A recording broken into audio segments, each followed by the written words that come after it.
Magandang umaga po. Ngayon po yung Mother's Day. Happy Mother's Day sa lahat ng ina. Kasi pag pinagdidiwang natin, karamihan sa atin nagdidiwang ng Mother's Day. Pero wala po sa Bible po yun, ha, hindi po biblical. Ang sabi ng inyong lingkod, igalang ang ama at ina, kasi nga yun ang sabi ng ating Panginoong Hesus sa Mateo 19:19, igalang ang ating ama at ina. Mahalin natin ang ating magulang. Hindi po taon-taon lang, ha. Araw-araw po. Pero siyempre kadalasan po sa ibang malalayo ang kanilang magulang, puntahan nila yon. Regalo, ipadama nila na mami, happy Mother's Day.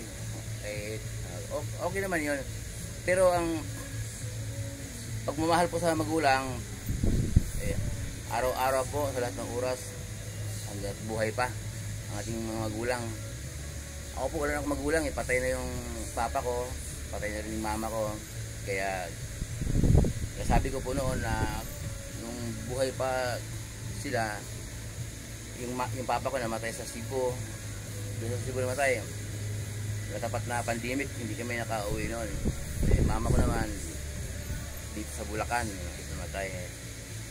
Ayun, ngayon hindi kami ipadama sa kanya ang pagmamahal. Araw-araw dapat, hindi yung tuwing Mother's Day lang maalala.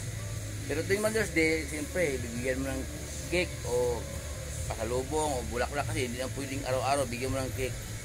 Magastos po yun, Basta ipadama po natin sa ating mga magulang hanggat buhay pa sila, na mahal natin sila. Ayun po. May basahin po ang inyong lingkod. Noon po binasa ko na ito po, 3 ulit na, pero basahin ko po ulit ngayon tungkol sa ina. Okay. Sa Lucas 11:27 po. Ito po. Habang nagsasalita si Jesus, may isang babaeng sumigaw mula sa karamihan. Pinagpala ang babaeng nagbuntis at nag-aalaga sa iyo. Ngunit sumagot siya, higit na pinagpala ang mga nakikinig sa salita ng Diyos at tumutupad nito. Yun po. Si Maria po yun, ha.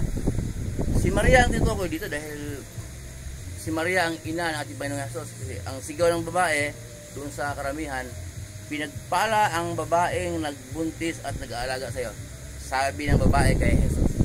So, si Maria ang tinutukoy. Pero kahit si Maria ang tinutukoy, sumagot pa rin ang ating Panginoong Hesus. Higit na pinagpala ang nakikinig sa salita ng Diyos at tumutupad dito. Okay. Sa pananampalataya po, yun. Sa pananampalataya, kailangan po ang ating ina, kung ano man yung pananampalataya nila, kung ipaliwanag din natin kung nakasulat sa Bible ang kanilang pananampalataya. Yun po ang tunay na pagmamahal. Yung mga turo na kanyang kasanayan, turo ba ni Jesus? Okay. Turo ni Jesus. Kasi po ang turo ni Jesus po, mabasa po natin sa Mateo, Lucas, Marcos, Juan. Okay. Yung mga gawa, Corinto, Roma, Efeso, hanggang aklat po ni Judas bago magpahayag, mga turo ng kanyang mga alagad. Kasi tinuloy po ng kanyang mga alagad nung pag-akyat niya sa langit. Kasi sabi ni Jesus sa kanyang mga alagad, kung paano ako isinugo ng aking ama, gayon din naman isinusugo ko kayo. Kasi pag-akyat ng ating Panginoon Jesus sa langit, tinuloy ng kanyang mga alagad ang pagturo at pagpatotoo na si Jesus ay muling nabuhay at umakyat sa langit. At si Jesus ang ating daan para makarating tayo sa kaharian ng langit. Okay, siyang daan. Ayun. Mangaral lang ang kanyang mga alagad. Kaya po, walang ibang mangaral. Si Jesus lang at ang kanyang mga alagad. Ito, binasa ko po, pinaliwanag ko naman.